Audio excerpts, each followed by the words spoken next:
Mais alors, très important, et là surtout, il ne faudra pas couper ce morceau-là. Non, parce que je très important, pas grand-chose. J'ai vu à un moment donné des horreurs sur des réseaux sociaux, sur des communications où on parlait des troubles intellectuels de la mémoire. Et là, non. Donc, vous n'êtes pas devenu idiot. Votre intelligence, elle est intègre. Néanmoins, ce qui est difficile, c'est qu'on a perdu de la souplesse dans les rouages, on a perdu de la rapidité, on a perdu des choses qu'il va falloir simplement retravailler. On va refaire des gammes, mais la symphonie, on peut encore la jouer. Voilà, on n'est pas là pour réussir l'exercice, on est là pour le faire. Et il n'y a pas de compétition. Par contre, il y a une sorte d'émulation dans le groupe, et là où c'est très drôle, c'est que quand vous avez une patiente qui arrive à retenir ses 20 mots ou qui arrive à faire un truc et que les autres la regardent, un jour elles se disent « Waouh, aujourd'hui j'essaie de faire comme elle ». Et ça, c'est de l'émulation. On se dit, ok, nous on va aller retravailler, on va essayer de remobiliser le cerveau, de créer des nouvelles connexions et puis aussi de mettre en place des stratégies pour que le patient il comprenne que ça va peut-être un petit peu moins vite qu'avant, qu'il va falloir qu'il organise un petit peu son environnement de façon à ce qu'il se mette dans les meilleures conditions.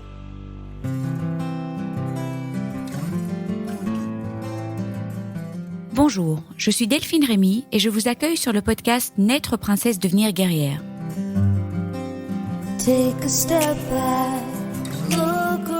Le podcast qui parle de coups durs, de rebonds et de la maladie autrement. Vous entendrez ici des personnes inspirantes, des médecins, des experts, des philosophes qui, j'espère, vous feront du bien. Vous entendrez aussi des hommes et des femmes, comme vous, comme moi, des super princesses et des héros du quotidien qui gèrent et qui galèrent, comme vous, comme moi. Ils s'écroulent parfois et ils se relèvent.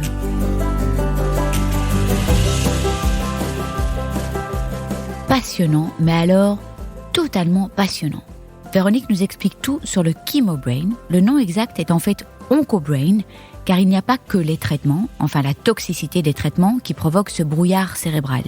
C'est multifactoriel et elle prend le temps de nous expliquer en long et en large tout ce qui se joue, que ce soit l'effet d'annonce, la sphère émotionnelle un peu trop envahissante par rapport à la sphère cognitive, la dimension physiologique, les traitements, l'empilement des traitements, bref, tant de choses entrent en ligne de compte. Le chemobrain, enfin oncobrain, peut provoquer des troubles de la mémoire, de la concentration, de la planification, une impossibilité de passer d'une tâche à une autre, ou même de faire 2 choses en même temps, ou de recevoir 2 instructions ou infos à la fois, ou de retenir un code à 3 chiffres, ou de raccrocher et ne plus se souvenir ce qui a été dit. Ça peut être aussi de l'hypersensibilité au bruit. Il y a plein de symptômes différents, et heureusement, nous ne les avons pas tous. Parfois c'est très léger, parfois c'est plus compliqué. Il y a souvent de la fatigue, de l'épuisement même pour certains, et elle nous explique pourquoi. Et puis, quand il y a retour au travail, il peut y avoir une angoisse de performance. Quand le cerveau pédale plusieurs fois par jour, ça peut être extrêmement perturbant et entraîner une baisse de l'estime de soi.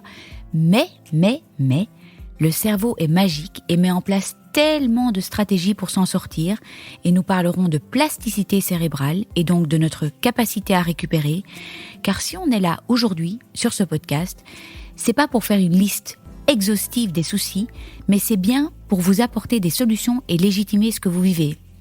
C'est déjà une étape hyper importante de mettre des mots sur vos mots.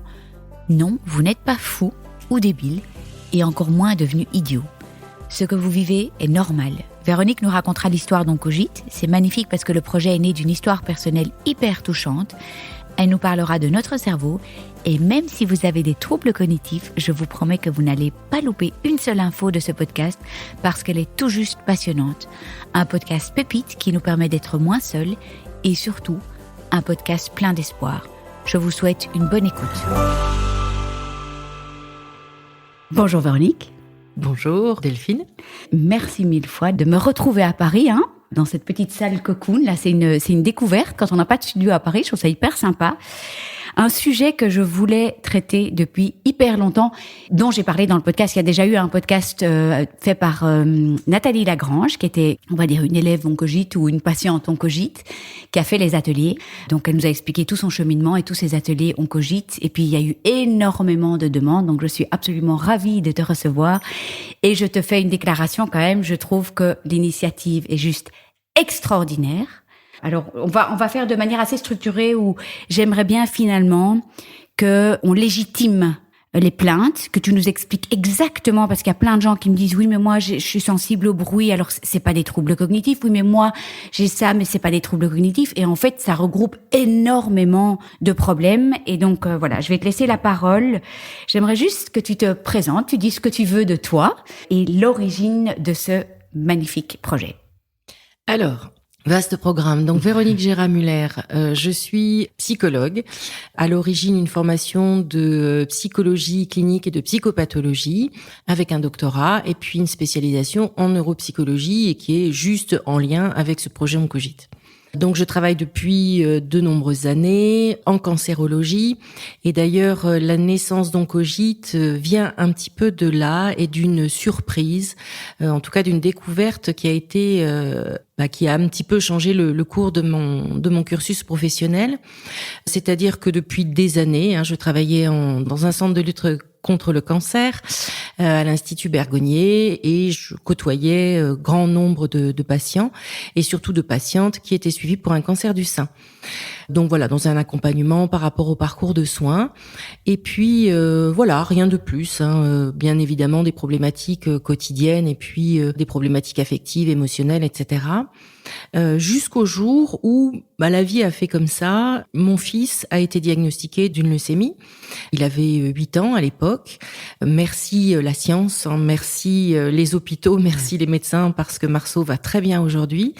Il n'empêche que à l'issue de ces traitements, mon fils me regardait et dès que je lui parlais, il me disait maman, tu disais quoi? Apprendre une table de multiplication, c'était devenu impossible. Donc je me suis rapprochée de son oncologue en lui disant écoutez voilà, je comprends pas trop, est-ce que par hasard on aurait noté des troubles cognitifs? Et là je me suis retrouvée en face en fait d'un oncologue qui était un petit peu gêné parce qu'elle n'avait pas de réponse à me donner en me disant oui c'est vrai, il faudrait regarder dans la littérature scientifique, certainement des études devraient être menées, ce serait intéressant. Donc bien évidemment je me suis précipitée dans la littérature scientifique et j'ai découvert finalement que ces troubles, on en parlait depuis les années 90. J'allais te demander depuis quand on en parle aux États-Unis probablement plus. Voilà, aux États-Unis. Ça s'appelait déjà chemobrain ou chemophog. Oui, voilà, okay. Chemobrain. Donc des troubles qui avaient été identifiés chez des patientes qui étaient suivies pour un cancer du sein, parce que bien évidemment c'est une population qui est très présente, donc les études sont très faciles à mener. Oui. Et donc voilà, ce chemobrain qui longtemps en fait n'a pas été du tout compris par le monde médical, avec des patientes qui se plaignaient de ces troubles, mais qui souvent recevaient des réponses pas adaptées parce que par méconnaissance. Et puis, je crois qu'il faut aussi voir que pendant de nombreuses années, le principal objectif des médecins, c'était de sauver les patientes. Donc, on n'avait pas non plus l'occasion de se poser 10 000 questions. Et puis, c'est bien parce que les progrès de la médecine ont fait que on a de plus en plus de survivants, c'est comme ça qu'on les appelle, du cancer, que on a eu finalement l'occasion de découvrir les séquelles des traitements. Ok, oui.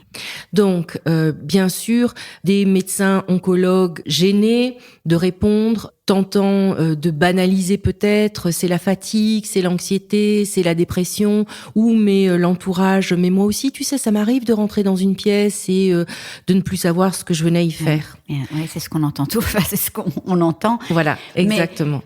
Et donc, c'est suite à ces réflexions par rapport à ton fils que tu en as parlé à l'oncologue et qui a reconnu, qui connaissait ce problème ou pas spécialement? On n'en parlait pas beaucoup de ce côté-ci de l'océan. Alors, on n'en parlait pas beaucoup, voire pas du tout. En tout cas, moi, à l'Institut Bergonié, je n'en avais jamais entendu parler.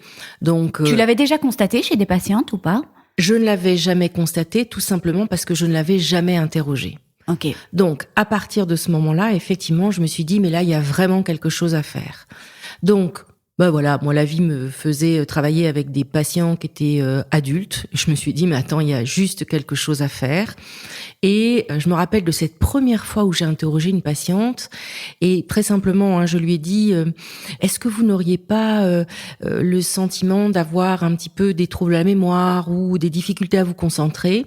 Et là en fait cette jeune patiente s'est mise à pleurer. Et ce qui était incroyable, c'est que je pense que ma question était simplement une réponse à quelque chose qu'elle vivait toute seule, certainement aussi avec un petit peu de honte depuis plusieurs mois.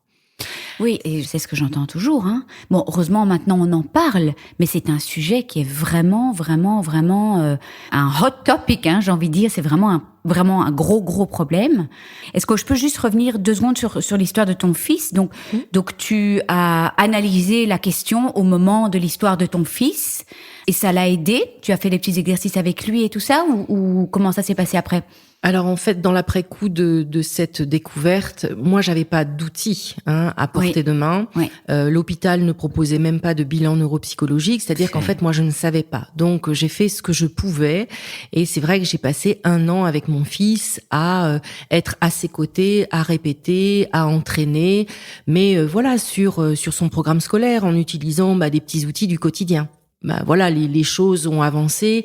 La chance qu'ont les enfants, c'est qu'ils ont une plasticité cérébrale qui est beaucoup plus performante que celle des adultes. Ok, ça j'allais te demander aussi. Voilà. Donc ils récupèrent plus vite. Donc certainement qu'il y a une capacité à récupérer plus vite, mais ça on le sait pas encore vraiment. Bien évidemment, on s'en doute en regard des connaissances. Mais et tant mieux, la population des jeunes patients qui sont suivis pour une pathologie cancéreuse n'est pas suffisamment importante pour qu'on puisse réellement mener des études de grande envergure. Et pour pouvoir effectivement mesurer clairement comment les choses se passent et quelle est la récupération de ces enfants ou adolescents qui sont suivis. Oui, donc en fonction des âges, d'évaluer comment on récupère. J'imagine que ça dépend aussi de la personne, voilà. Ça dépend du capital. Et puis pour un enfant, ça dépend de son stade développemental, voilà, ça dépend de ce qu'il est en train d'apprendre, ça dépend de sa phase de développement, simplement même au niveau relationnel, émotionnel. Mm-hmm. Donc il y a tout un tas de choses qui rentrent en jeu. La cognition n'est pas du tout quelque chose que l'on va pouvoir séparer du reste. Elle est complètement imbriquée dans une dimension relationnelle, affective, sociale, etc. Ok. Et donc ce projet est né, c'était en 2015, donc ton fils malade, et puis je vois en 2017, Oncogite est né. Donc ça a été très bien accueilli, évidemment, puisqu'il n'y avait aucune initiative de ce type-là, de ce côté-ci de l'océan. Alors, Oncogite, en fait, est né un petit peu, pas né en 2017. En fait, c'est l'embryon 2017 à l'Institut Bergonié. Je cherche des financements pour proposer un dispositif d'accompagnement à la reprise professionnelle. Je travaille avec une assistante sociale, chacune sur notre spécificité. Elle pour accompagner les méandres administratifs de la reprise du travail. Et puis moi, voilà, qui propose cette chose qui n'a jamais été proposée, des ateliers de remédiation cognitive. Okay. Donc, sous couvert d'une petite recherche exploratoire, ça nous permet d'avoir un petit peu des financements. Donc, on propose un dispositif où, pour ma part, je propose un atelier tous les 15 jours qui accueille les patients suivis à l'Institut Bergonié, quel que soit leur type de prise en charge. Et puis, de ces participants, on propose à certains de participer à la recherche parce que, en fait, ils correspondent à des critères d'inclusion que l'on s'est fixés. Et qu'est-ce que tu fais avec eux? Tu fais des petits exercices de mémoire? Alors c'est là en fait où l'aventure commence. C'est que un petit peu néophyte dans le monde de la neuropsychologie, je commence à chercher des exercices, des supports pour animer les ateliers. Et là, je me rends compte que tous ces supports ont été créés pour une population de patients cérébro-lésés ou pour une population de patients qui présentent des maladies neurodégénératives. Donc, on est avec un matériel avec lequel on atteint très vite un effet plafond. Donc, sans que ça puisse être une critique, néanmoins, en regard de cette population, on est avec un matériel qui est un peu débilisant, à mon sens. Ok. Les exercices sont trop simples. Et ça, t'avais trouvé tous ces exercices où? C'était... Alors, je les avais cherchés dans des bouquins d'orthophonistes, dans des, sur des supports, où on peut en trouver. Oui. Et je me suis dit que là, en fait, ça n'allait pas du tout. Mm-hmm. Donc, c'est là, en fait, que je me suis retroussé les manches et que j'ai commencé à créer. Mais bon, ça, de toute façon, pour moi, c'était une joie, en fait. Ça participait à la joie du projet. Ça me faisait plaisir de créer. Donc, en fait, j'ai créé tout un tas d'exercices. Et puis, ce qui était drôle aussi dans les premiers ateliers, c'est que finalement, les patients, ils étaient beaucoup partie prenante parce que je leur disais, bon, allez, ok, aujourd'hui, on essaye celui-ci. Donc, on essayait de trouver, en fait, le curseur de là où ça devenait trop difficile, là où on avait encore sous la pédale pour pouvoir avancer et progresser. Donc, tous ces exercices, ils ont été créés comme ça sur environ une année. En tout cas, il y a une bonne vingtaine qui ont été créés et donc qui étaient quelque part validés par les patients. C'est génial. Donc des petits jeux de mémoire, retenir des noms, c'est ça, hein, c'est où je mets dans le panier de ma grand-mère. Il y a un petit peu des maths aussi. Comment ça se passe?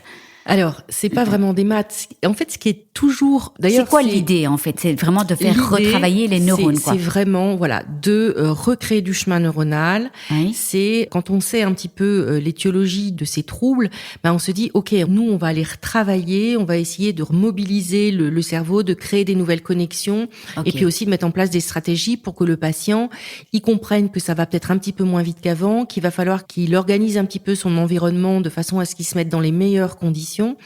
La meilleure des comparaisons pour moi, c'est je faisais du vélo. J'ai l'habitude de faire du vélo. Avant la maladie, je prenais mon vélo et puis même si c'était une pente qui était carrément importante, je la montais avec mon vélo.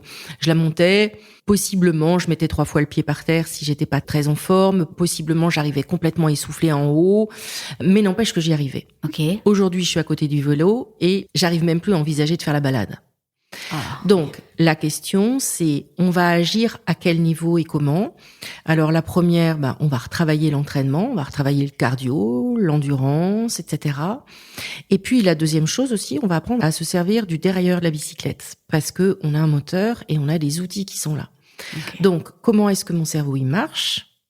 Et comment est-ce que du coup, je vais pouvoir le mettre à certains moments en marche forcée, où je vais monter les vitesses, et puis à d'autres moments, je vais me mettre en roue libre, parce que comme ça, c'est aussi important pour moi de fonctionner comme ça.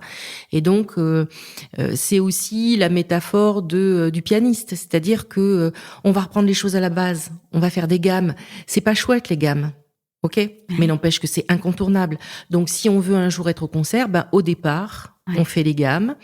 Et même si les exercices, ils paraissent des fois un peu compliqués, etc., parce que c'est super difficile d'isoler une seule fonction cognitive pour la travailler. Donc, on va essayer de faire des exercices qui peuvent paraître débiles, des fois en se disant, mais enfin, jamais dans mon quotidien, je fais ce genre de choses. Tu peux en mentionner un comme ça, par exemple ? Oui, j'en ai un en mémoire. Alors, un facile, parce que celui-là, on peut le faire comme ça à l'oral, c'est je peux m'amuser pendant 1 ou 2 minutes, ou voire plus, à vous donner une liste de mots. Une liste relativement hétéroclite de mots. Et puis, je vais vous demander une consigne bien particulière. Mettons, de compter mentalement tous les mots qui commencent par la lettre M. Ouais, c'est ce qu'on avait fait dans le podcast. Enfin, tous les métiers, on avait fait tous les métiers qui commençaient par ou, mais on pouvait pas utiliser nos doigts. Voilà. C'est ça, c'est compliqué, Et puis, ensuite, on va pouvoir aussi s'amuser parce qu'on va dire, OK, tous les mots qui commencent par la lettre M, mais qui sont des métiers. Donc, on remplit une contrainte. Et puis ensuite, oui, mais qui contiennent aussi le son I. Donc, ça veut dire que, on va venir solliciter le cerveau à l'endroit où il a besoin d'être sollicité, en sachant que pour chaque exercice, même si les exercices sont toujours réalisés en même temps, par tout le monde, personne ne les fera de la même façon, puisqu'on va doser en fait le niveau de difficulté de l'exercice et chacun choisira la consigne qui est adaptée soit à sa fatigue du jour, soit au challenge qu'il a décidé de se donner. Parce que c'est là aussi où c'est intéressant, c'est que dans ces groupes, les présupposés thérapeutiques, et ça ils sont très importants, on n'est surtout pas à l'école. On n'est pas là pour passer un diplôme, on n'est pas là pour passer un examen, et on n'est pas là pour faire plaisir à son papa et à sa maman et à la maîtresse. Donc, on n'est pas là pour réussir. La compétition, quoi. Voilà. On n'est pas là pour réussir l'exercice. On est là pour le faire. Et il n'y a pas de compétition. Par contre, il y a une sorte d'émulation dans le groupe. Et là où c'est très drôle, c'est que quand vous avez une patiente qui arrive à retenir ses 20 mots ou qui arrive à faire un truc et que les autres la regardent, un jour elles se disent « Waouh, aujourd'hui j'essaye de faire comme elle ».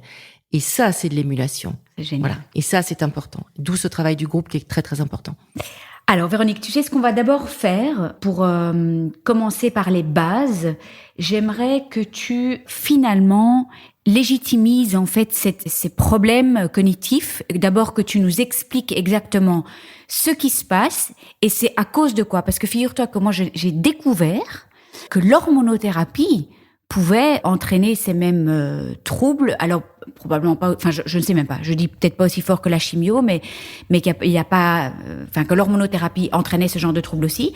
Et j'ai aussi appris que maintenant on disait OncoBrain parce qu'il y avait des gens qui n'avaient pas eu de chimio, mais avec le choc de l'annonce, avec tout ce qui s'est passé, on peut aussi avoir des troubles cognitifs. Donc, est-ce que tu peux nous aider à remettre un petit peu d'ordre dans tout ça, vraiment nous dire en quoi ça consiste, c'est quoi cette matière blanche, cette matière grise, et comment les troubles se manifestent, parce que il y a des personnes, qui ne savent pas que ce qu'ils ont sont en fait réellement, ça fait partie des troubles cognitifs.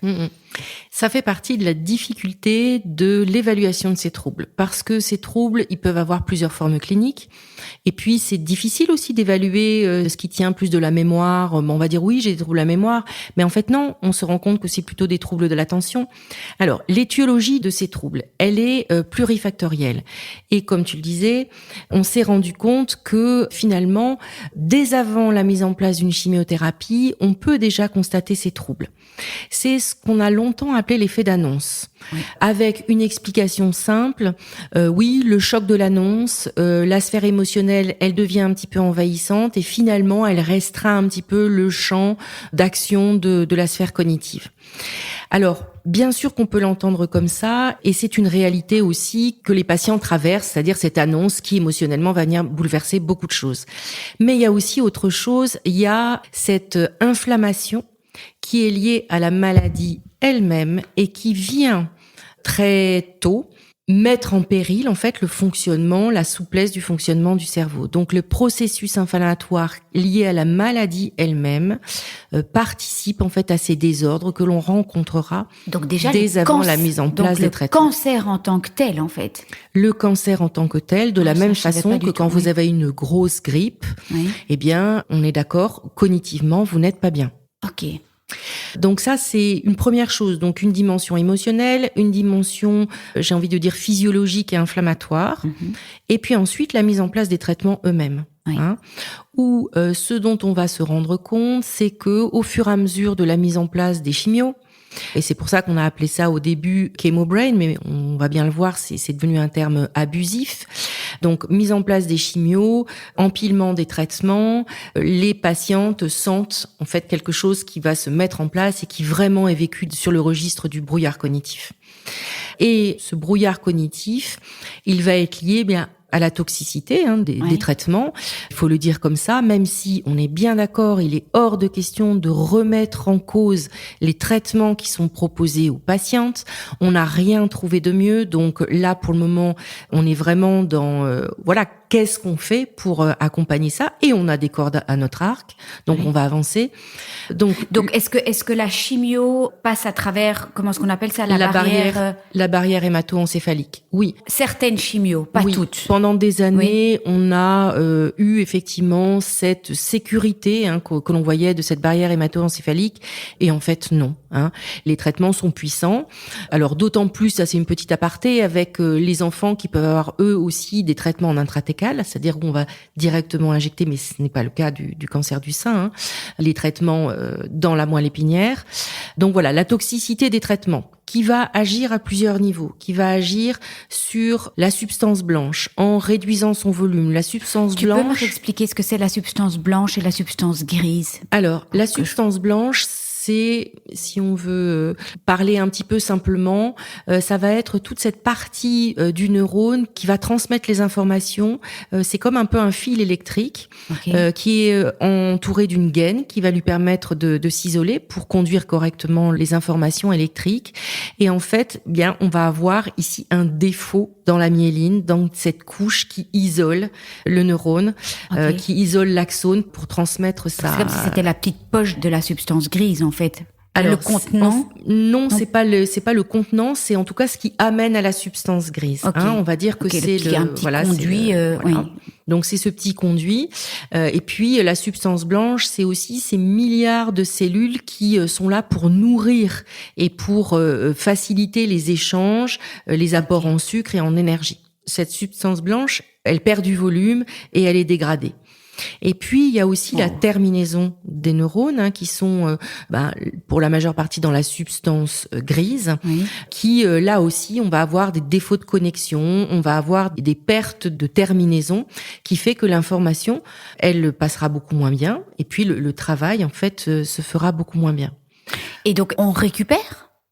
Alors, oui, on récupère. Ce que nous a permis de voir la neuroimagerie, et ce qui est très intéressant, c'est que si on regarde au niveau de la substance blanche, on va avoir une récupération qui peut être partielle, voire intégrale, à peu près 1 an après l'arrêt des traitements. C'est une bonne nouvelle. Et puis la substance grise, par contre, là, on constate que c'est un petit peu moins facile et qu'il reste encore des difficultés. Ça, c'est au niveau simplement de la structure même du cerveau. Après, on peut regarder aussi en imagerie au niveau de la fonctionnalité du cerveau. Donc, là où c'est intéressant, c'est, on va proposer à un patient de réaliser des tâches qu'on va lui donner à faire et nous, on va observer ce qui se passe dans son cerveau. Ce que l'on observe, c'est que un patient à qui on propose une tâche qu'il va réussir, eh bien, on va se rendre compte dans son cerveau qu'il y a une sollicitation de beaucoup plus de zones de son cerveau que ce que l'on pourrait voir chez un patient sain. Okay. Ce qui veut dire que le cerveau, il se met un petit peu en marche forcée parce que il sait comment est-ce qu'il fonctionne d'habitude et pour arriver à ce résultat, eh bien, il va se mettre en marche forcée et il va y aller. Du coup, qu'est-ce qui va se passer? Fatigue. Fatigue cognitive, okay. Et c'est ce que l'on ressent quand on n'arrive pas à se concentrer longtemps, quand à la fin de la journée, on est épuisé, parce que effectivement, il y a une sursollicitation du cerveau. Alors il y a ça, et puis il y a aussi qu'est-ce qui se passe quand le patient il n'arrive pas à résoudre une tâche. Okay. Et là en fait on se rend compte que c'est parce que finalement il y a un défaut d'activation au niveau des zones cérébrales qui sont normalement sollicitées. Ça veut dire que défaut d'activation, il n'y a pas de mise en branle du travail qui doit se faire, et donc la tâche n'est pas réussie. Voilà. Donc, et puis il y a encore une troisième chose qui est très très importante et qui fait aussi beaucoup partie des présupposés thérapeutiques et de ce que l'on pratique avec les patients. C'est aussi cette zone, ce réseau par défaut du cerveau. Le réseau par défaut, c'est un concept sur lequel on est en train de beaucoup travailler. C'est qu'est-ce qui se passe dans le cerveau quand il ne fait rien. Eh bien, contrairement à ce qu'on pourrait croire, il ne fait pas rien et au contraire, il a une activité qui est très très importante parce que à ce moment-là, quand il arrête d'avoir une activité ou en fait un but précis sur une tâche, eh bien, on va avoir dans le cerveau différentes parties qui ne sont pas structurellement reliées, mais en tout cas qui vont se mettre en activité de façon synchrone. Et donc ça veut dire c'est quand notre cerveau est au repos a priori. Donc voilà. Pas quand on dort, mais simplement quand on dort ou en tout cas quand on est dans un espèce d'état de rêverie qui pourrait être aussi peut-être la question aussi de la méditation ou de l'hypnose, c'est-à-dire c'est un état où finalement il y a une espèce de rêverie qui est là. Et d'ailleurs, c'est quelque chose qu'on peut très bien expliquer. Imaginez-vous dans une salle d'examen avec 200 étudiants qui vont plancher sur un sujet. On leur distribue le sujet et là on voit que une bonne partie des étudiants, plutôt que de se mettre à écrire, va se mettre à laisser son regard traîner dans la pièce ou regarder par la fenêtre. Et c'est pas du tout une oisiveté, c'est simplement de façon complètement inconsciente le travail d'un cerveau qui va à ce moment-là faire des connexions et qui va aller solliciter différentes zones du cerveau pour récupérer et rassembler une information. Donc c'est un travail qui est incontournable, qui est et qui est lié aussi au bon fonctionnement du cerveau, à l'intégration des souvenirs, à l'intégration des émotions et aux apprentissages. C'est ce qui se passe la nuit, non? C'est ce qui se passe la nuit. On fait de l'ordre dans tout ce qui s'est passé la journée. Voilà, pendant les phases de sommeil paradoxal. Et là, il y a des anomalies, tu dis même au repos. Voilà, et là on a aussi constaté des anomalies dans ce dysfonctionnement. Mais donc, tous ces traitements ont vraiment abîmé, quoi. Alors, tu peux me dire, c'est une personne sur deux ou c'est plus quand même? Parce que moi, j'entends... Alors, c'est difficile évidemment de catégoriser parce que qu'est-ce qui est on en parlait juste en off là avant d'enregistrer. Qu'est-ce qui est un trouble cognitif quand je te dis, moi, je suis incapable de retenir un code à 4 chiffres? Moi, c'est problématique. C'est quand même un trouble cognitif, quoi. Mm-hmm.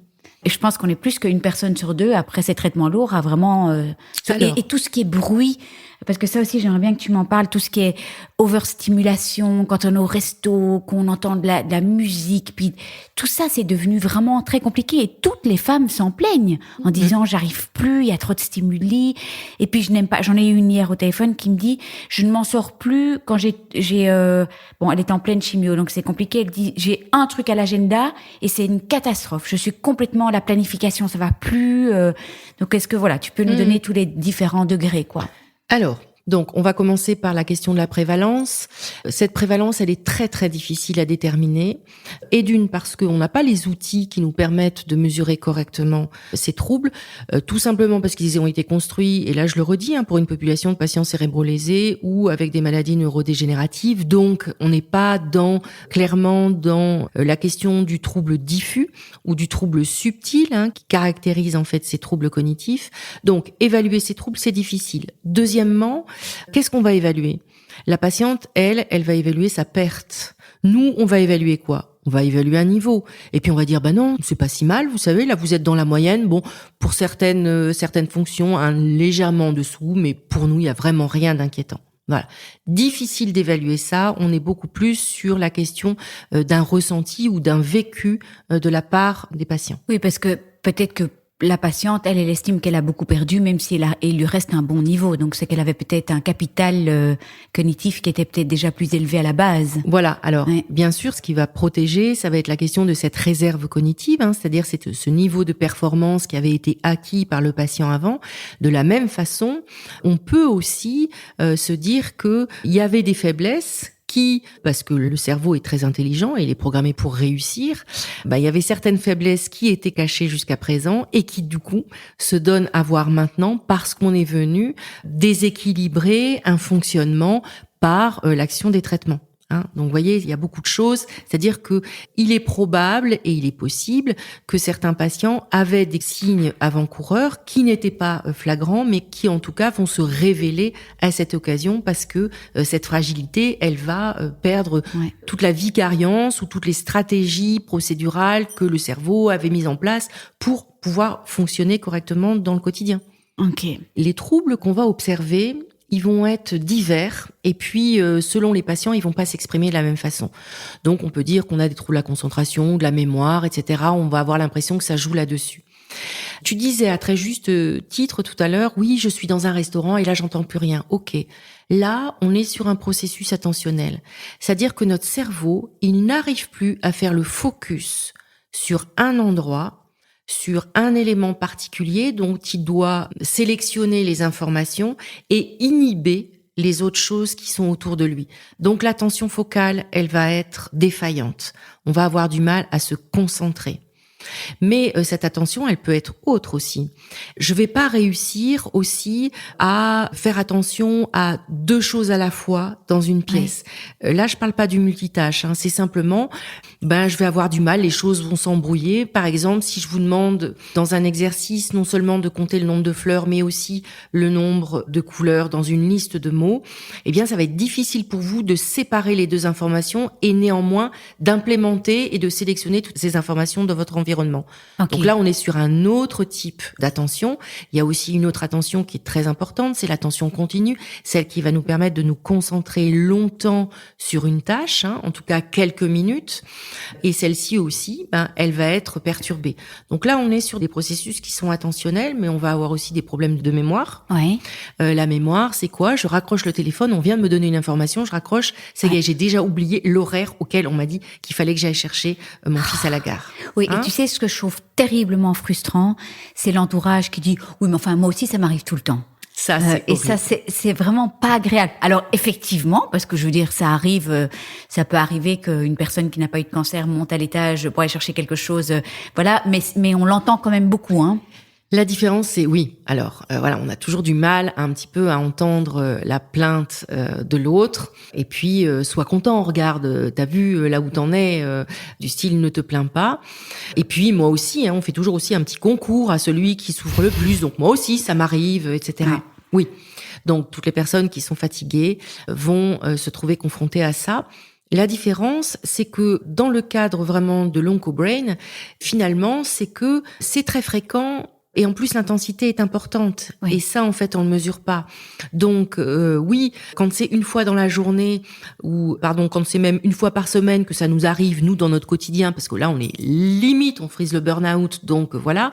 Mais quand c'est effectivement plusieurs fois par jour, c'est pas du tout la même impression.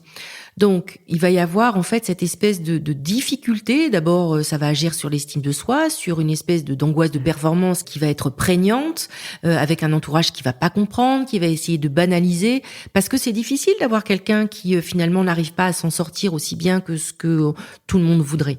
Voilà. Donc, tu parlais d'attention, toutes ces différentes attentions. Je vois la mémoire. Ici, voilà, la mémoire des mots, les chiffres. Alors, la mémoire, oui. Ouais. La mémoire, elle va être aussi de plusieurs ordres. Donc, il y a cette mémoire immédiate, vous savez, qui est la mémoire qui nous permet de restituer, là, immédiatement, des chiffres. Hein. Vous êtes connecté sur votre téléphone, vous venez de faire un paiement et on vous envoie un code à 4 chiffres ou à 6 chiffres. Et vite, il faut que vous validiez votre paiement. Bon, donc cette difficulté a simplement... C'est l'enfer. Voilà, c'est l'enfer. Oui. D'ailleurs, c'est un bon indicateur dans les ateliers oncogite, parce qu'il y a des patients qui disent « ça y est, j'y arrive ». Donc, il y a ça. Il y a, effectivement, je raccroche le téléphone, je me rappelle même plus de cette information qu'on vient de me donner. Mais il va y avoir aussi d'autres choses, c'est la mémoire de travail. La mémoire de travail qui est un tout petit peu plus complexe. C'est celle qui va vous permettre d'engranger un certain nombre d'informations puis d'en faire quelque chose. C'est-à-dire que je me fais des soldes et j'ai cette robe, elle est à 30%, donc voilà, j'ai le prix machin, il faut que je calcule combien est-ce qu'elle va me coûter, et puis si je prends ci et ça. Donc toutes ces espèces de petites opérations qui vont nous permettre en fait simplement de mener à bien une réflexion. Et puis, il y a aussi toute la question de la planification. C'est comment est-ce que je m'organise, comment est-ce que j'arrive à finalement retrouver une fluidité. J'ai des patients qui me sont dit, un jour, je suis arrivée dans le magasin, je ne savais plus faire mes courses, ou préparer ma valise, ou préparer un week-end, ou préparer un repas de famille, je n'y arrivais plus. Ah oui, donc ça, c'est vraiment la planification. Hein? Donc là, on est vraiment dans un processus d'anticipation, de planification, d'organisation des tâches. Et ça veut dire quoi, ça? Donc la personne n'est plus capable de faire une chose avant l'autre, ou c'est une panique? Voilà, un espèce de désorganisation qui ne nous permet plus en fait d'ordonner les choses de façon à ce que le fonctionnement soit fluide. Et puis il y a aussi toute la question de l'inhibition. C'est-à-dire, je vous en parlais tout à l'heure, c'est-à-dire mon attention focale, elle n'arrive plus à mettre de côté des choses, mais ça va être aussi dans un fonctionnement de tous les jours. J'ai un apprentissage que je fais, j'ai une façon de faire, et puis à un moment donné où je dois modifier cette façon, je n'y arrive pas. C'est-à-dire que je n'arrive pas à inhiber une tâche qui est automatique au profit d'une autre. Donc on perd cette espèce de souplesse.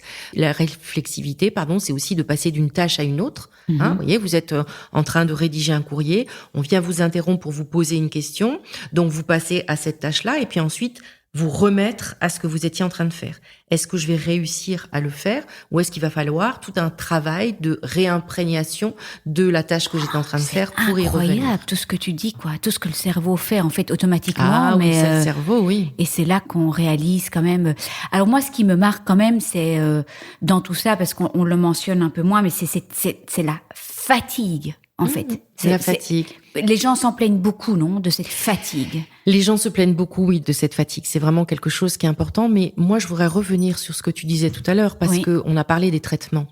On a parlé de la chimiothérapie. Oui. On a parlé aussi des traitements, des thérapies ciblées, notamment les traitements anti-angiogéniques, qui sont ces traitements qui vont empêcher, en fait, que la tumeur puisse se vasculariser pour qu'elle arrête d'être nourrie.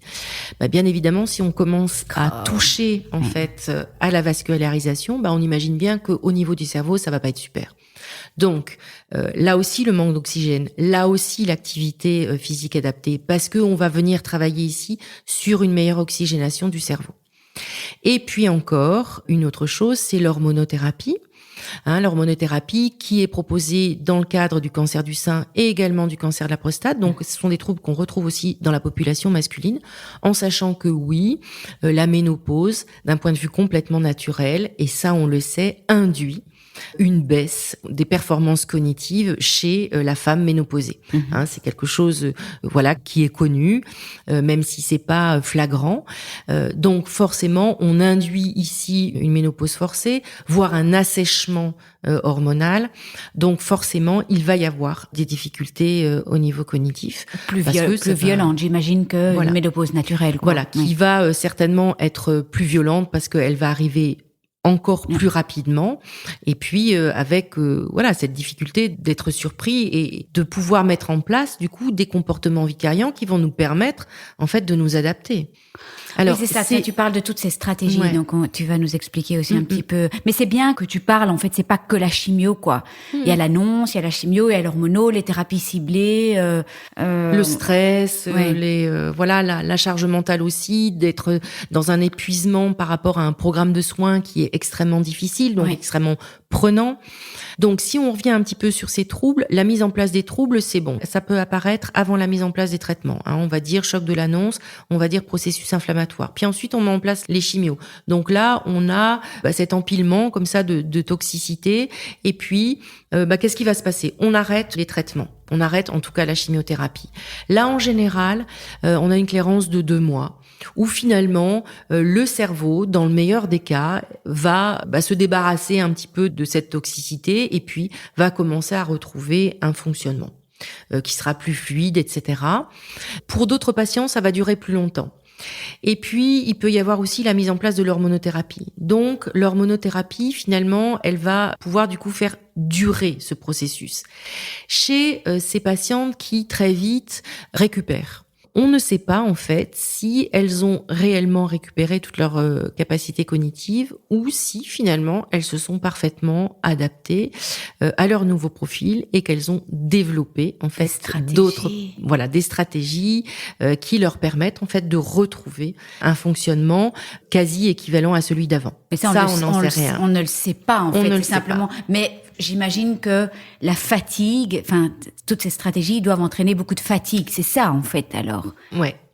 Et puis, donc, comme je vous le disais, donc il y a aussi la question de l'hormonothérapie qui va prendre le relais, qui va certainement prolonger, peut-être aggraver un ressenti, et avec un processus qui pourra durer plusieurs années. Bon, non, mais il faut pas être découragé aussi, parce que non, mais c'est ça. Maintenant, on va aller vers le happy ending, quand même. Mais donc la prise en charge. Est-ce que tu peux nous expliquer ? Il faut pas être découragé parce qu'il y a plein de solutions. Ouais. Voilà. Donc parce que là, je vois un magnifique graphe devant les yeux où il y a plein de possibilités, il y a plein de couleurs là, il y a plein de possibilités de prise en charge. Et donc, est-ce que tu peux nous expliquer ? Je ne sais pas lequel tu as sous les yeux. C'est celui-là. En fait, elle a des, elle a des pompes et moi, j'en ai pas. Voilà, exactement. Donc, moi, évidemment, le but aujourd'hui est de parler de Oncogite. Vous allez tous vous inscrire sur la plateforme, bien évidemment. Bon, la situation par rapport à la Belgique, la Suisse, est-ce que tu peux juste nous dire un petit mot Alors, ça va être compliqué. Ça va être compliqué. Bien sûr, un petit peu patient. Oncogite, Oncogite, c'est une association qui est reconnue d'intérêt général, dont l'objet est de proposer une prise en charge pour les patients qui sont suivis pour une pathologie cancéreuse et tous les financements que l'on va chercher, parce que le but de l'association, c'est notamment aussi d'aller chercher des financements pour rendre ce parcours qui coûte à peu près 300 € par patient, pour le rendre gracieux, en tout cas pour les patients. Donc nous, on va solliciter des mutuelles en France, on va solliciter des mécènes, etc. Et bien évidemment, les mutuelles, elles sont d'accord là-dessus.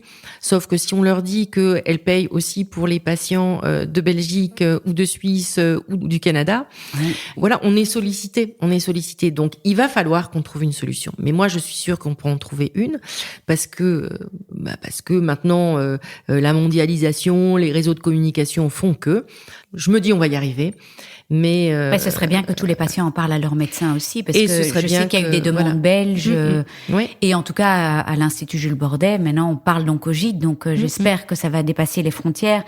Mais alors, comment ça se passe en fait ces accompagnements ? Et puis tu parles aussi d'activités physiques adaptées, de pharmacologie, d'intervention comportementale. Donc comment est-ce qu'on rééduque ce cerveau ? Donc comment est-ce qu'on recrée une certaine plasticité ? C'est comme ça qu'on dit ? Alors. Ou c'est pas correct, envie de dire pour retrouver un bon équilibre. Oui. Retrouver un bon équilibre. Donc plusieurs manettes qui vont aussi être activées en regard de ce qu'on appelle nous les facteurs confondants. On sait très bien que la cognition, elle est pas isolée et elle va fonctionner, elle s'inscrit dans un ensemble beaucoup plus grand où il y a une dynamique émotionnelle, où il y a des interactions sociales, où il y a l'âge qui va être ici, il va y avoir la question de la douleur, douleur, de la fatigue, de l'anxiété, de la dépression. Ça, ce sont autant de facteurs confondants qui vont en tout cas participer ou augmenter les difficultés cognitives. Donc, plusieurs choses à notre actif. C'est d'abord aussi agir sur ces facteurs confondants. S'il y a de la douleur, on fait attention à ce qu'elle soit calmée correctement, parce que si vous êtes sans arrêt en conscience interne, parce que vous avez une douleur et que vous faites sans arrêt attention aux mouvements que vous faites pour ne pas avoir mal, vous aurez beaucoup moins de disponibilité à aller cueillir les informations autour de vous et à les traiter. Deuxième chose, la question de l'anxiété et de la dépression. Alors attention, les troubles cognitifs ne sont pas liés à l'anxiété et à la dépression. Les troubles cognitifs peuvent aussi du coup induire une angoisse qui va se majorer et une perte de l'estime de soi. Donc il ne faut pas faire attention à ne pas mélanger en tout cas le sens de la compréhension. On ne le connaît pas. Donc on va pouvoir agir aussi à ce niveau-là. Et il existe des situations où il peut y avoir une nécessité d'une prise en charge médicamenteuse, de la dépression en tout cas. L'anxiété, j'ai beaucoup plus de réserve parce que les anxiolytiques vraiment ne sont pas du tout intéressant au niveau du fonctionnement cognitif. Les antidépresseurs, par contre, on n'a pas ce genre de problème. Et il arrive que certaines fois, même si malheureusement ces troubles réactionnels qui sont fondamentalement légitimes restent honteux. On ne veut surtout pas passer par la chimie. Je pense que pour certains patients, des fois, ça pourrait être vraiment une nécessité, béquille, oui. Et on ne porte pas écrit sur son front, et ça n'est pas faire preuve d'être moins bien que les autres. J'insiste parce que je pense que c'est vraiment important. Mais c'est très bien que il y a pas tout c'est tabou aux États-Unis, il y a pas tout ce tabou, mais ici c'est terrible, et pourtant c'est quand même une sacrée béquille. Mais j'entends quand même qu'il y a de plus en plus d'oncologues qui proposent un petit antidépresseur pour le temps qu'il faut, quoi. Pour le temps qu'il faut, exactement. Oui, et même un anxiolytique, c'est vrai que parfois c'est vraiment une béquille indispensable pour des périodes déterminées, voilà. Mais c'est bien que tu lèves les tabous là-dessus. Donc, prise en charge médicamenteuse qui peut être à ce niveau-là, la douleur, etc. Et puis ensuite, il va y avoir la question de l'activité physique adaptée, parce que, et d'une, ça va être aussi une occasion de socialisation. On ne rééduque pas le cerveau, on ne fait pas un bon réentraînement cognitif sans interaction sociale. Et c'est là aussi où j'insiste toujours. Bien sûr, on peut se précipiter sur des petites applications. Il y a aussi même des prises en charge qui proposent en fait de travailler à partir d'applications sur son ordinateur. Pour ma part, en fait, je ne suis pas pour ce type de prise en charge, parce qu'on a besoin d'interaction sociale, on a besoin que ça bouge pour la cognition. Et puis, voilà, ces applications, je pense, elles peuvent être des compléments, mais en aucun cas, elles ne pourront proposer, en tout cas, la prise en charge en elle-même. Donc, si je reviens à l'activité physique adaptée, voilà, on va être sur des interactions sociales, puis on va être aussi sur de l'aérobie. Donc ça, c'est hyper intéressant. Ouais, pour le cerveau. Et puis, on va aussi lutter contre la fatigue. Ouais. Alors, on a d'autres possibilités, toutes ces thérapies cognitives qui sont aspécifiques, comme la méditation, comme l'hypnose, etc., qui est de la relaxation, qui vont permettre aussi peut-être de solliciter du coup ce réseau par défaut du cerveau. Et ça réellement, donc c'est prouvé que cette méditation, l'hypnose et tout ça, ça répare un petit peu ce réseau par défaut, ou ça permet de mettre de l'ordre dans... De ce que nous dit la littérature scientifique, en tout cas ça aide. Que ça répare, non, mais en tout cas ça participe, en tout cas à un meilleur fonctionnement. Ça veut dire qu'il faut que ce soit quelque chose qui soit régulier. Ok. Et puis donc dernière possibilité, c'est effectivement cette remédiation cognitive qui va être basée sur plusieurs choses. Premièrement, c'est de l'éducation. De la psychoéducation, comment ça fonctionne mon cerveau, qu'est-ce qu'il faut que je fasse, etc. Quelles sont les stratégies environnementales que je vais mettre en place, et puis aussi cette stimulation cognitive qui va nous permettre de restructurer un petit peu, de remettre en place des apprentissages qui seront complètement procéduraux. Mais ça, tout ça, c'est avec Oncogit. Ça vous expliquez à toutes les personnes comment est-ce qu'on réorganise l'espace, toutes les stratégies aussi vous en donnez. C'est pas que des petits exercices, c'est aussi toute la compréhension, parce que je me souviens que Nathalie, elle m'avait carrément expliqué, enfin, elle était contente de savoir comment ça fonctionnait dans son cerveau, qu'est-ce qui s'était passé, tout ça. Vous faites ça avec Alors, à Oncogit, on n'a pas de cours théoriques et de cours pratiques et de TP. En fait, c'est toutes ces choses, elles sont expliquées en fait au gré des exercices, et aucun atelier ne se ressemblera. Alors, ce qui est intéressant dans les ateliers aussi, c'est que les ateliers sont ouverts. Ça veut dire que un patient va arriver au moment où c'est bien pour lui. Ça veut dire qu'il va pas être obligé de faire sa rentrée avec un groupe pour une durée donnée. Ok. Il va arriver dans un groupe où finalement il y aura des patients qui seront là depuis plus longtemps que lui. Et de la même façon, lui, il accueillera des patients qui arriveront après lui. Donc, première chose, personne n'a le même niveau. Et ça, en fait, pour nous, c'est une garantie de fonctionnement. Tout simplement parce qu'on n'est pas là pour se comparer. Très bien. Et en fait, personne ne va venir chercher la même chose au même moment. Et pourtant, dans l'intégralité des choses que l'on va faire ensemble, on va venir chercher les choses dont on a besoin. Donc la progression, elle reste complètement individuelle, mais elle est portée par le groupe. Et ça, c'est le job du neuropsychologue, de connaître ses patients, de faire fonctionner le groupe et de pouvoir voir un patient en disant « Oh là là, c'est pas la grande forme aujourd'hui. Aujourd'hui, on le fait juste comme ça, l'exercice. » Bon, les autres vont pouvoir choisir éventuellement. C'est carrément de la pédagogie différenciée aussi, quoi. Donc chacun avance en fonction de C'est surtout se dire « J'avance là où j'en suis aujourd'hui. Wow, » Et en plus, si aujourd'hui je suis fatiguée, vous savez quoi, je vais même me mettre en mode infusion. Alors ça, le mode infusion, c'est je regarde juste les autres faire. Parce que figurez-vous que quand vous avez appris à parler, que vous étiez petit, on vous a pas collé un dictionnaire et un livre de grammaire entre les mains. En fait, vous avez juste observé les autres et vous étiez dans un bain.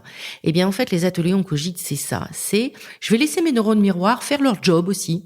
Et simplement regarder les autres faire, parce que simplement en les regardant faire, mon cerveau, il va aller chercher des milliers d'informations et en plus, je ne l'imagine même pas. Donc, c'est l'éloge, en fait, de cette observation un petit peu paresseuse. Mais l'important, par contre, c'est d'être là. Donc, on n'est pas là pour réussir, on est juste là pour faire, voire simplement pour observer. Et ça, c'est très important. C'est génial. Et souvent, sur les premiers ateliers, alors, on fait très attention à ça, parce que le premier atelier, en général, il est très violent. Et ça nous arrive d'avoir des patientes qui sont quasi en pleurs. Qui pleurent, évidemment. Mais voilà, donc là, il y a le support des autres. Non, mais t'inquiète pas, moi aussi, au début, c'était horrible pour moi. Je comprenais même pas ce qu'on me disait. Voilà. Et c'est de se dire, mais non, si vous êtes pas bien au premier atelier, c'est normal. Parce que d'abord, ce qu'on vous fait faire, c'est fondamentalement complètement débile, on est d'accord, c'est des exercices qui n'existent pas, et en plus la première partie de votre travail, ça va être peut-être sur plusieurs séances, simplement de vous mettre dans un bain de compréhension, de consignes, et votre cerveau, il est en train de faire un job, mais énorme. Oui, tu dis c'est des exercices qui n'existent pas dans la vraie vie, quoi. Oui. On doit pas commencer à trouver des métiers dans une liste de mots de 2 minutes, quoi. Oui.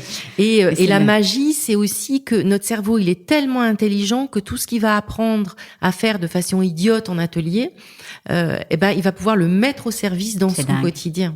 C'est dingue. Donc là, réellement, il y a des connexions. Si on était mesuré par image, il y a vraiment réellement des connexions. Moi, je voudrais bien voir ce que ça fait, là, en neuroimagerie. Oui, t'imagines. Participation à un atelier Oncogîte, oui. Je lance un appel. Je lance un appel aux chercheurs. Donc, il y a toutes des connexions qui se refont, quoi. Et puis le cerveau, c'est un killer, le cerveau, il est là pour s'en sortir. Il est là pour dépasser n'importe quelle situation. Donc, de toute façon, il est là pour survivre. Ça veut dire que pour survivre, l'expérience que j'ai vécue aujourd'hui, il faut que j'en fasse les apprentissages pour que demain je puisse la mettre en œuvre. Et c'est ce que je fais depuis que je suis sortie du ventre de ma mère. Ouais, écoute, c'est génial, Véronique.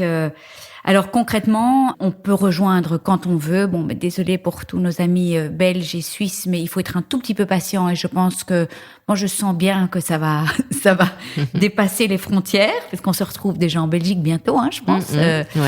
Voilà. Donc, combien ça coûte? Comment ça se passe? Voilà, tu peux nous donner un peu plus de détails. Combien de temps? Pour le moment, ce que je peux imaginer, en fait, c'est, de toute façon, notre plateforme, elle n'est pas faite pour accueillir des adresses qui sont qui viennent de l'étranger. Donc, ça va être un petit peu difficile, du coup, de venir s'inscrire. Alors, pour parler des choses qui fâchent, mais qui permettent aussi l'avancée, en tout cas, et qui permettent cette prise en charge, c'est un parcours d'un patient, ça coûte à peu près 300 €. Ce serait participer à une quinzaine de séances hebdomadaires. Puis là, il faut pas non plus, c'est pas magique. Ça veut dire qu'il faut être régulier et il faut venir toutes les semaines. Oui, et tu dis 300 € parce qu'on est bien d'accord, c'est que des neuropsys. Donc voilà, on ce sont des neuropsychologues qui ont fait l'effort de se former et qui vraiment participent en fait à la communauté des neuropsychologues d'Oncogîte, où on a des séances de travail ensemble, où il y a une réflexion qui est menée. Donc voilà, c'est une prise en charge qui coûte à peu près 300 €. Voilà, nous, on voudrait que ce soit pris en charge par des assurances de santé, par des mutuelles, etc. Donc, il y a un travail à faire avant de légitimer. C'est aussi pour ça qu'on fait un travail de recherche, pour donner un niveau de preuve suffisant pour que un jour la sécurité sociale en France dise, ok, on paye 270 € pour une prothèse capillaire. On va aussi s'intéresser à ce qui se passe sous les cheveux des patients.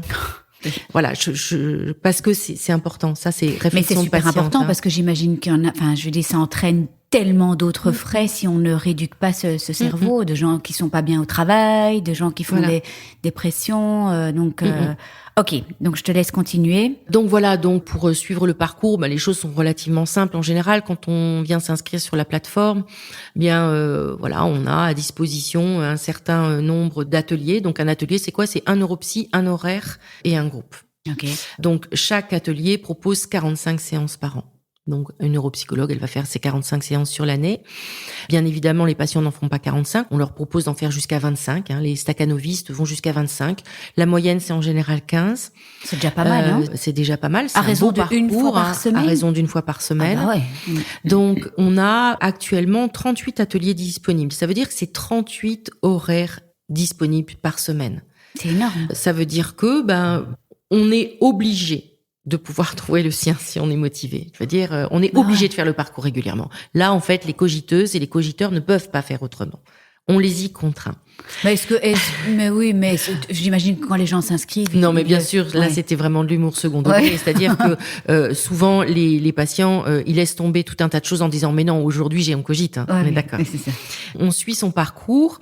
Puis voilà, alors, on nous pose aussi souvent la question « Mais vous les évaluez, vos patients ?» Eh ben non. Eh bien non, on va pas les évaluer parce que, alors, première raison, c'est que on n'est pas riche. Un bilan neuropsychologique, ça coûte, au bas mot, entre 350 et 400 €. D'accord ? C'est pas pris en charge par la sécurité sociale.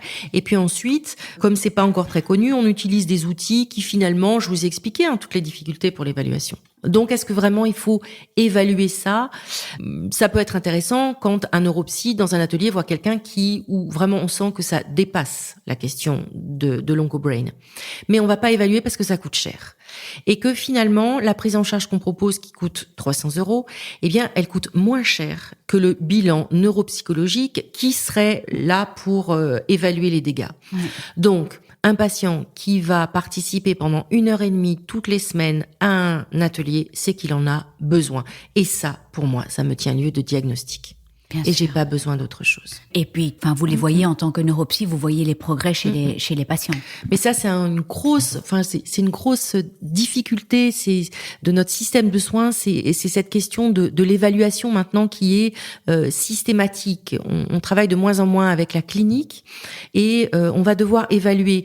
Et le patient, effectivement, il va être content qu'on évalue sa difficulté, mais après, on se retrouve avec des patients qui finalement, une fois qu'ils savent ce qu'ils ont, finalement, on sait pas trop ce qu'il faut qu'on fasse, etc. Donc non, nous, on a décidé en fait de prendre les choses un petit peu dans un sens beaucoup plus pragmatique, c'est-à-dire qu'on propose les patients qui sont là, c'est qu'ils en ont besoin, parce que sinon ils feraient autre chose. Ouais. Mais écoute, merci Véronique. Donc oncogite.com, bien sûr. Écoute, j'ai vraiment hâte de poster cet épisode, de recevoir toutes les questions que les patients pourraient avoir, parce que voilà, la prévalence, 1 personne sur 2, je pense que c'est réellement plus, parce que c'est vraiment un thème qui revient tout le temps. C'était important pour moi de légitimer et que les gens, que les patients se disent, voilà, c'est réellement ça en fait que j'ai. Je ne suis pas folle, je n'ai pas Alzheimer, mais c'est réellement ce problème. Ouais. Ouais. Et puis j'ai envie de dire aussi, arriver à un moment où, alors bien sûr c'est facile quand on a ma place, parce que moi ça ne m'est pas arrivé, mais j'ai envie de dire un petit peu haut les cœurs, je vais intégrer cette nouvelle femme que je suis devenue avec un petit peu moins de compétences ou avec des capacités un petit peu réduites, mais n'empêche que je vais apprendre à faire avec qui je suis maintenant. Je vais me faire du bien, je vais faire attention à moi, et puis je vais fonctionner un petit peu différemment. Mais alors, très important, et là surtout, il faudra pas couper ce morceau-là. Non, parce que je très important. Pas grand-chose. J'ai vu à un moment donné des horreurs sur des réseaux sociaux, sur des communications où on parlait des troubles intellectuels de la mémoire. Et là, non. Donc, vous n'êtes pas devenu idiot. Votre intelligence, elle est intègre. Néanmoins, ce qui est difficile, c'est qu'on a perdu de la souplesse dans les rouages, on a perdu de la rapidité, on a perdu des choses qu'il va falloir simplement retravailler. On va refaire des gammes, mais la symphonie, on peut encore la jouer. Je pouvais pas avoir de meilleure conclusion, hein. Merci Véronique. Merci beaucoup de cet espace que tu m'as donné. Merci beaucoup. Je vous remercie de tout cœur de nous avoir écoutés. N'oubliez pas de vous abonner si vous désirez recevoir les notifications des prochains épisodes. Et puis si vous avez apprécié cet épisode, ça me ferait vraiment très plaisir que vous me laissiez une bonne note, 5 étoiles, comme à l'école, et peut-être même un commentaire ou un partage sur les réseaux sociaux, parce que c'est grâce à vos commentaires, à vos étoiles, vos partages, que le podcast pourra aider plus de monde encore, et c'est tout ce que je souhaite. Donner ou redonner espoir, ce serait les coups tous ensemble, partager nos joies, nos peines et célébrer toutes nos petites victoires. Si vous aussi vous désirez partager votre histoire, n'hésitez pas à m'envoyer une petite vidéo témoignage de 5 à 10 minutes avec les thématiques que vous souhaitez aborder. Tout est expliqué sur le site internet cancerjegère.blog. Et puis, dernière petite chose, Naître Princesse Devenir Guerrière a lancé sa nouvelle page sur Buy Me a Coffee, une plateforme de soutien pour aider les créateurs de contenu, les podcasteurs, les artistes, les magiciens, les clowns et j'en passe à vivre de leur passion. Comme vous pouvez l'imaginer, le podcast représente un énorme investissement en termes de temps, de travail et de moyens. Un effort qui m'est évidemment rendu au centuple grâce à tous vos mots doux, vos écoutes, vos commentaires, vos encouragements et j'en passe. Et pour tout cela, merci du fond du cœur. Mon intention aujourd'hui est de pouvoir rendre le podcast pérenne et qu'il puisse s'autofinancer. Alors recevoir le soutien de mes auditeurs serait le plus beau des cadeaux. Un petit montant, 1 euro, 2 euros, 5 euros, peut faire une énorme différence. Si vous désirez me soutenir, toutes les infos sont dans la description de tous les podcasts et sur mon site internet. Et je tiens vraiment à dire que la gratuité de mon podcast est et restera ma grande priorité quoi qu'il arrive. Je veux qu'il puisse aider le plus grand nombre, peu importe les moyens. Je vous embrasse tous très fort, prenez bien soin de vous et je me réjouis de vous retrouver la semaine prochaine.